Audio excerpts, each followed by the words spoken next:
Hi, I'm Yacht Chef Sandy. Welcome back to my galley.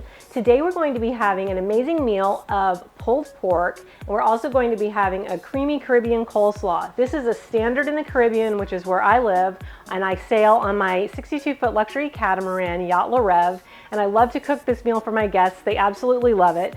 So first we'll start with our pulled pork and our delicious coleslaw, and then for dessert we have a special treat. We're having a cheesecake bar that's actually going to be a swirled cheesecake, and it will be made with this beautiful amaretti cappuccino tiramisu spread. It's going to be a swirl on top of the cheesecake. It's absolutely drop dead gorgeous. So let's start with the cheesecake because we need that to set up while we're doing the rest of our ingredients.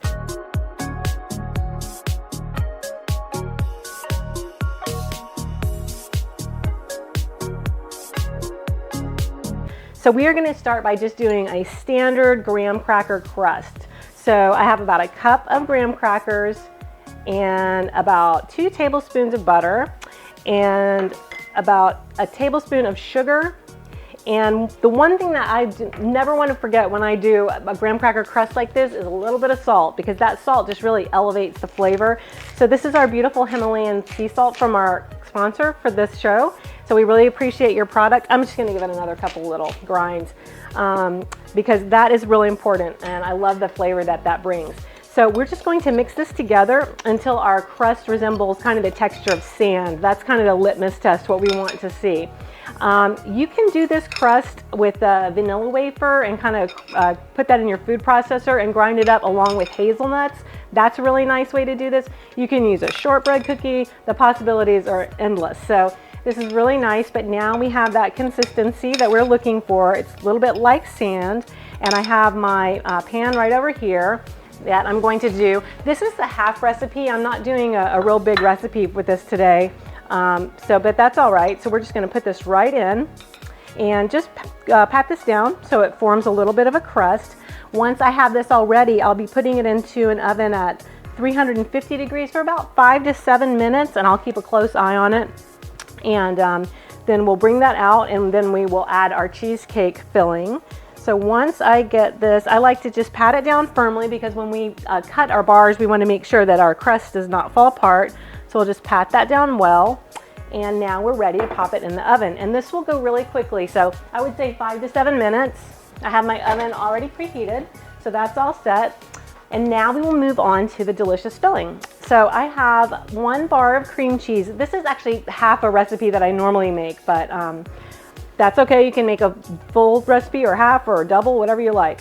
1 bar of cream cheese, and we're going to be adding to that some sugar. It's about 2 tablespoons of sugar. And we're gonna be creaming that together. And then ultimately, after that's finished, we'll add in a little bit of vanilla and then an egg. So let me get started with this.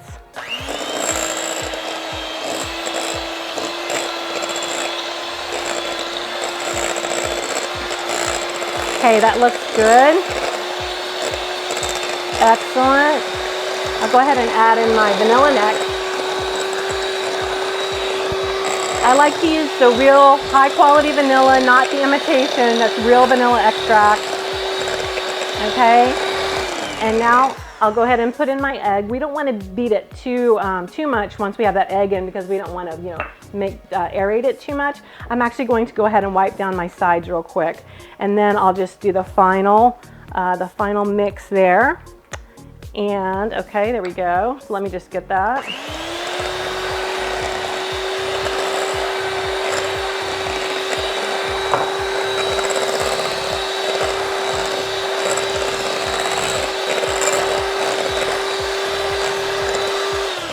Okay, that is fabulous. It looks perfect. While I'm wiping down the sides, I'm going to let you guys know a little technique that we're going to do. We're going to be using a water bath. It's also called a bain-marie.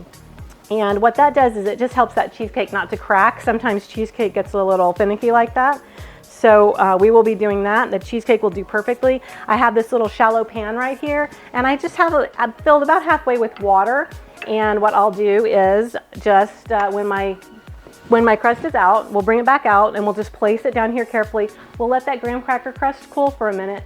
Then we'll put in our filling, and then we'll be back to show you that swirl technique when we put our amaretti paste in there, and it's going to be absolutely gorgeous. So come right back and we'll get that dessert going.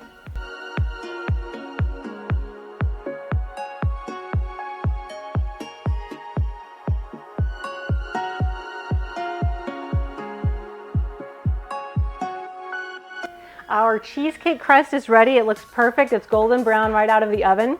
So I have it already sitting in my water bath, and I'm going to go ahead and put in our cheesecake batter now.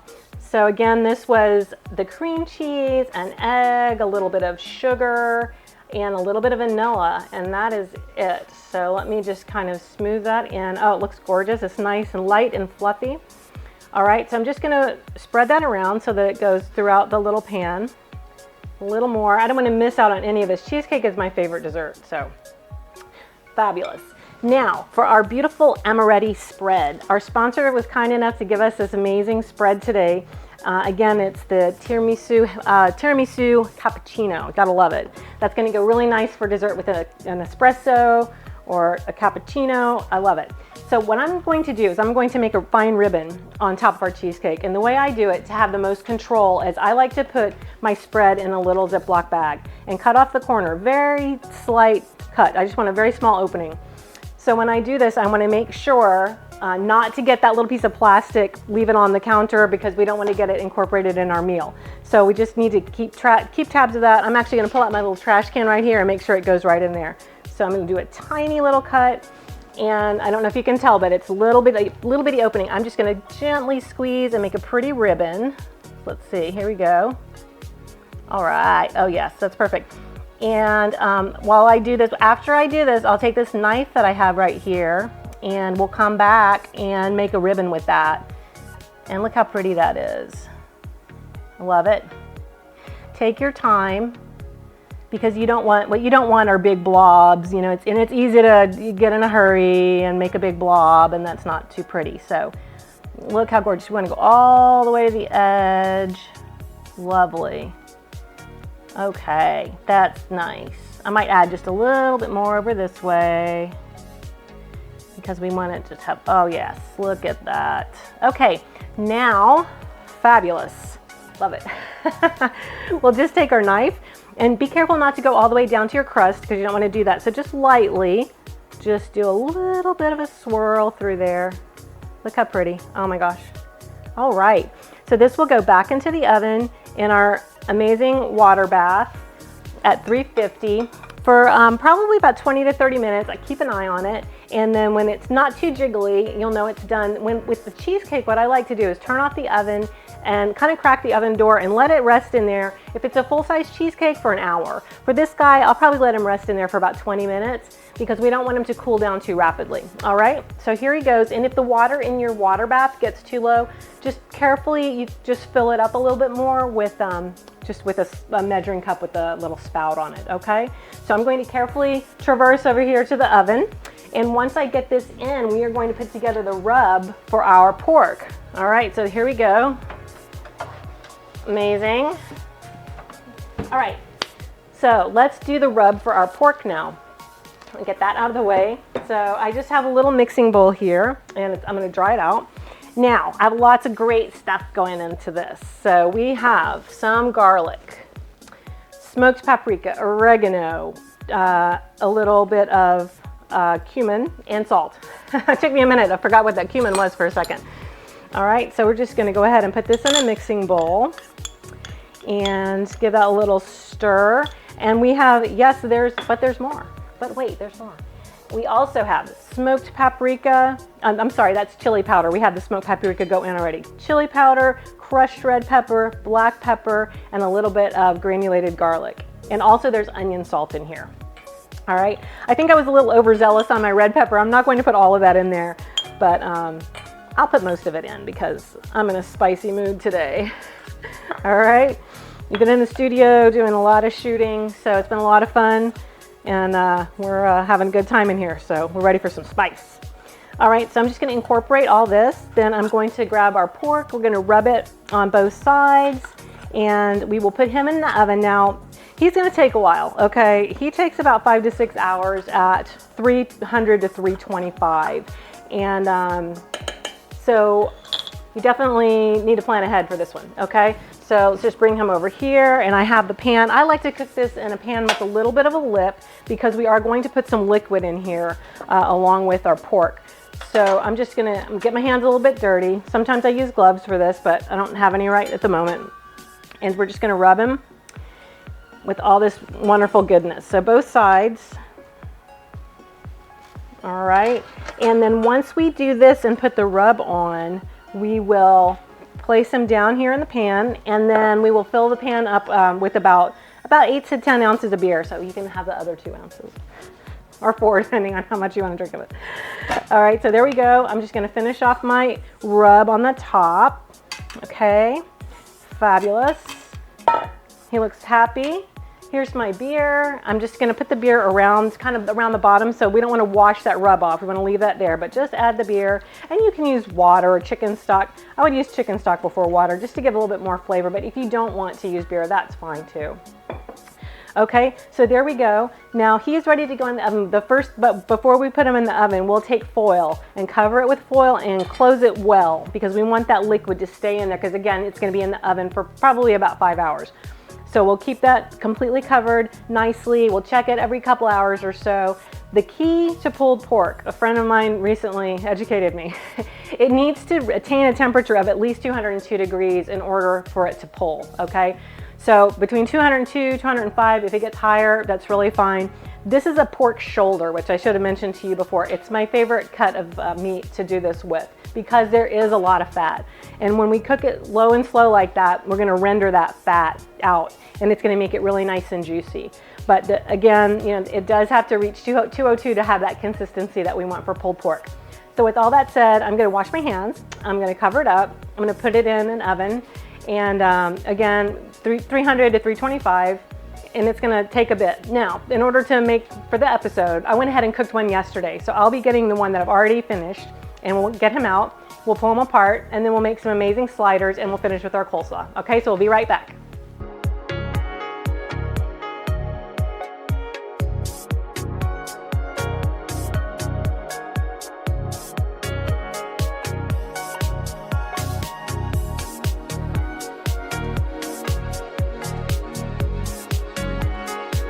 And we are back to do our coleslaw dressing. So here we have, I love this dressing. This is really nice. It's got a little bit of the Caribbean flair, and it's really delicious.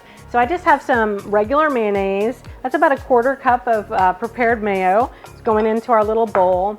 This is fresh squeezed orange juice. You can use, only not from concentrate. Don't use orange juice from concentrate if you can't use the fresh squeezed. This is fresh squeezed. If you can use fresh squeezed, that much the better. About a 1/4 cup of fresh squeezed orange juice. Okay, then I have some wonderful spices. One of the key ingredients to this slaw is orange zest. So you just take an orange, grab a microplane, and just zest that orange. Don't go too deep to where you get into the white part. So we just want to get that beautiful orange zest. So there we go. I also have some curry powder, and that's what gives this its little Caribbean kick, is that curry powder. Also some turmeric. Now the turmeric is mainly for color, but that's a good one too. And finally a little bit of sugar.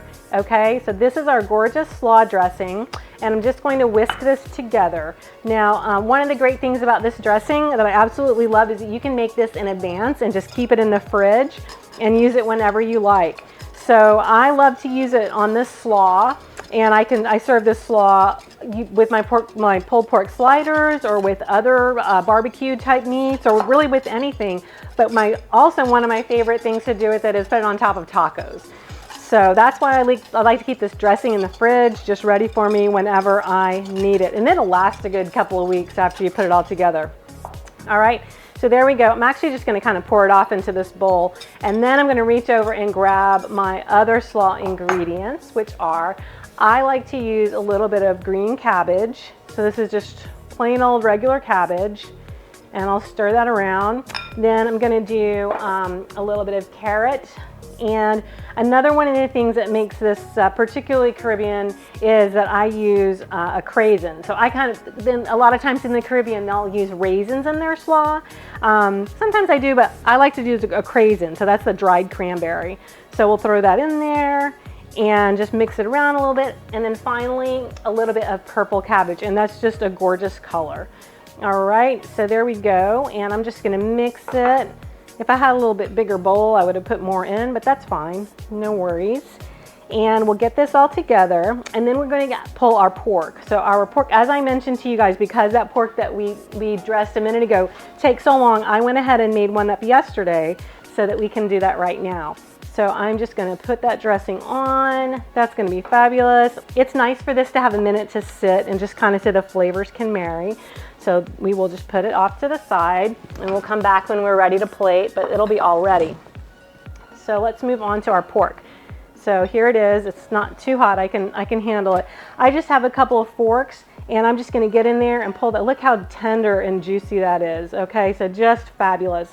With the pork shoulder, you know, there is some fat there. So if you find the fat and you want to just pull it out, that's fine. Like this part here is kind of on the outside. I would just completely just get rid of that. That's fine. And then if you see anything in the middle there you want to get rid of, that's fine too, but it's just absolutely gorgeous. Okay, so that is the deal. Our pork is pulled. When we come back, we'll do some, we'll assemble our pulled pork sliders. One other thing I'm going to do is I have some little slider buns over here. This is great. These are the Hawaiian slider buns. Sometimes I do it with a pretzel bun, and those are fun too.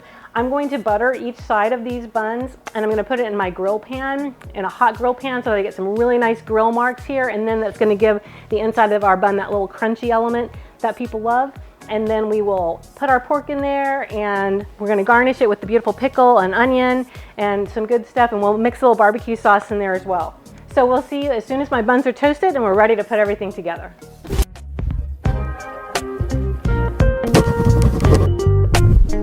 Experience the wonder of a holiday at sea in the Virgin Islands or New England on your very own private yacht. You'll experience a fantasy-filled week of white sand beaches, amazing sunsets, gourmet meals, and the best time you can possibly imagine. Make memories with your friends and family that you will never forget.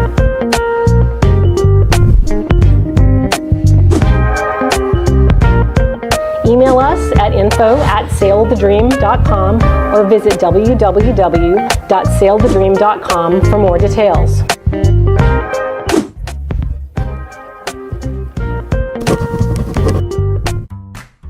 Have you ever said, I'll take that dream vacation someday?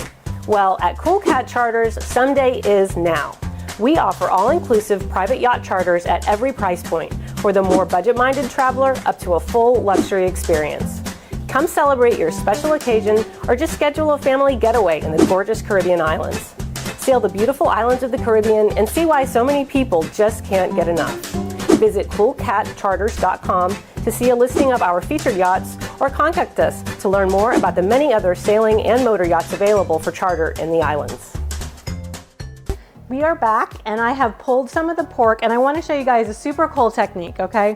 So on a boat, I don't have a smoker and I love to smoke things when I'm at home or in a place where I have access to a smoker outside. But on a boat, you know, sometimes things are rocking around, they take up a little bit more room, etc. So I have a new technique, which is I have this amazing little smoking gun. And this is called the smoking cloche, this little dome. So what I do is I put the dome over the food. In this case, I have my pulled pork right in there that I already just shredded. It's there. I have my little smoker here. This is a smoking gun. It has a little bowl and a little fan. So I'll turn it on and I'll light it, and you'll see that the smoke will come inside this dome, and then I'll pull the little hose out and the smoke will stay there and start to flavor that pork. This particular smoking cloche is intended to be used with a different gun. Normally your hose would clip right in here, but unfortunately my gun and the cloche are not compatible. That's okay. I just stick that hose underneath there. It works fine. So, you know, we can get around these little problems. You know, sometimes we have to improvise. Okay, so we're going to do that real quick, and then we're going to come back and do some of the other elements. But let's still let this get going so that we can have the smoke on there for as long as possible. So I just turned the fan on, and I'm going to give it a little light. And wow, there it goes. All right, so it's coming in. Now, if I were able to use that little attachment, that little hose attachment, then the smoke wouldn't have gone over. But this is more fun, right? It's like we're in a nightclub. Okay, so now we have the smoke inside the little dome. We're just gonna let that rest, and it's gonna start flavoring that pork while we finish off our other things here. So our cheesecake is out of the oven. It's absolutely gorgeous. I'm actually going to hit it with a little bit of finishing salt. So I did a little poll. I made this the other day and posted it on my Facebook page. And I did a little poll, and folks said overwhelmingly that they would like to see it finished with a little Maldon sea salt. This is a gourmet salt, big crystals, as you can probably tell. So that's fabulous there. Now here are my buns that we did, and I got them nice and toasty, and you can see those awesome grill marks. So I'm just going to put a couple of the little slider bottoms here, and we have it right next to our coleslaw. All right, so in an ideal world, I might do this smoking process a couple of times, you know, and really let it sit there and really let it infuse. I just wanted to show you the smoking gun because I think it's really cool. And now I'm gonna just whoosh. It's also kind of fun to bring something out to the table and then take the lid off and let it do all that. The guests love that. I do a smoked fish dip that's fun like that. Maybe we'll do that next season. All right, I just have a little barbecue sauce that I made, and I'm just gonna spoon some on here. I like little sauce when I do the sliders. This is a regular traditional sauce, but I also have this kind of Asian-inspired barbecue sauce. It's called Dynasty sauce, Dynasty barbecue sauce. It has sesame oil and all kinds of good stuff in there. All right, but I just like a little bit of light barbecue, and I'm just gonna come over and plate these bad boys. There's our first one, and I have a special garnish that I made for you guys. And once I put the top on, I have these little skewers that I did, and I like to put a tomato and a pickle and an onion. You can certainly do whatever you like, maybe an olive or whatever you like, and just take those and go right down, boom, right down the center. Hopefully he'll stand up. And that's it. So I'll finish off these other two. I hope you guys enjoyed this. It's going to be super delicious. We're looking forward to snacking on this, and hope to see you next time here on Cooking with Yacht Chef Sandy. Check me out on my Facebook page. Also check me out on my website, yachtchefsandy.com. And from there you can find all the places to link to visit me and send me suggestions for what I should cook next time. And I'd love to hear from you, all right? Have a great day, and we'll see you next time.